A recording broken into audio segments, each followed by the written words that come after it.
The most quoted line in like any medical drama, it's never lupus. Right. And what makes that meme so perfect is how close it is to the truth. Lupus, systemic lupus erythematosus, is genuinely called the great imitator in medicine. Because the symptoms are just all over the place. Exactly. Fatigue, joint pain, rashes. It could be 100 different things. So it's never the first diagnosis you jump to. It's usually one of the last. So Dr. House wasn't just being a jerk. It was about, the clinical reality of ruling everything else out first. The show even had that running gag where he hollowed out a lupus textbook to hide his Vicodin. Which just perfectly captures the hubris, right? The idea that he was so certain he'd literally never need to open that book. Until he did. They made him eat his words in season 4, I think, and he actually had to diagnose it. He did. Even House had to bow to the zebra eventually. Okay, from a huge diagnostic puzzle to something a little more, grassroots. Meme number 2. The patient who thinks they can surprise an infection by taking their antibiotic early, the 6.0 a.m. tactical strike. Oh, this one is classic. It's like pharmacokinetics turned into this game of guerrilla warfare. The patient genuinely thinks the bacteria are, sleeping. They're anthropomorphizing single-celled organisms. It's kind of brilliant. But let's get into the actual, the boring science. Why is that a bad idea? Well, it all comes down to the drug's half-life. The whole schedule is designed to keep the drug concentration above something we call the minimum inhibitory concentration. The MIC. The MIC. That's the level you need to actually kill the bacteria. So if you take your dose early, say at 6 a.m. You get a big spike early on. You get a spike, but then later in the day, the level crashes. It drops below the MIC hours before your next dose is due. And you've just created a little vacation window for the bacteria to multiply. You've got it. A 3-hour window where they're not only surviving, they're thriving.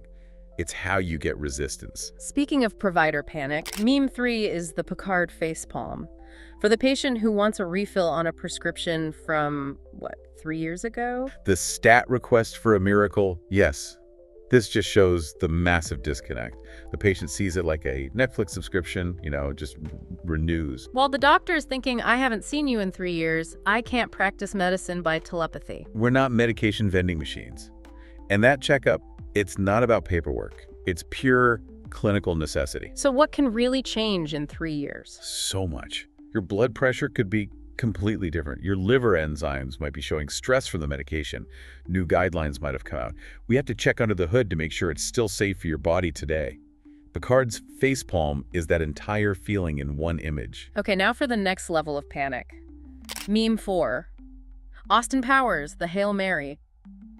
In a hospital, that means one thing. Call rheumatology. This is what we call the zebra hunt. The zebra hunt? I love it. It's that moment when you've ruled out all the common things, the horses. Yeah. You've checked for infections, you've ruled out cancer, but the patient is still sick with some complex body-wide illness. And that's when you call in the specialists for the weirdest stuff. Exactly. Rheumatology handles weird stuff that attacks your own body. Autoimmune diseases, vasculitis. They're the real doctor houses, the detectives you call when you have to press the random autoimmune event button. All right, last one, the oldest trope in the book, meme number 5, doctor's handwriting. Or as we're calling it, medical hieroglyphics. I mean, it looks like a lie detector test during an earthquake.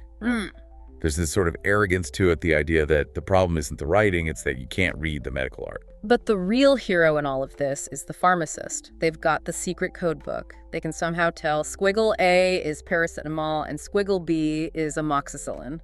They're absolute heroes. And, we wrote like that for decades. It was about volume, speed, and just tradition, frankly. But that's changing now. Oh, absolutely. Electronic health records have basically solved this.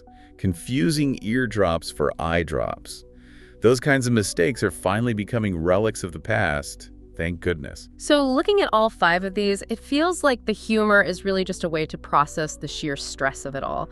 The diagnostic uncertainty, the adherence problem. That's the core takeaway. Medicine is this messy blend of hard pharmacology, human error, and just systemic ambiguity.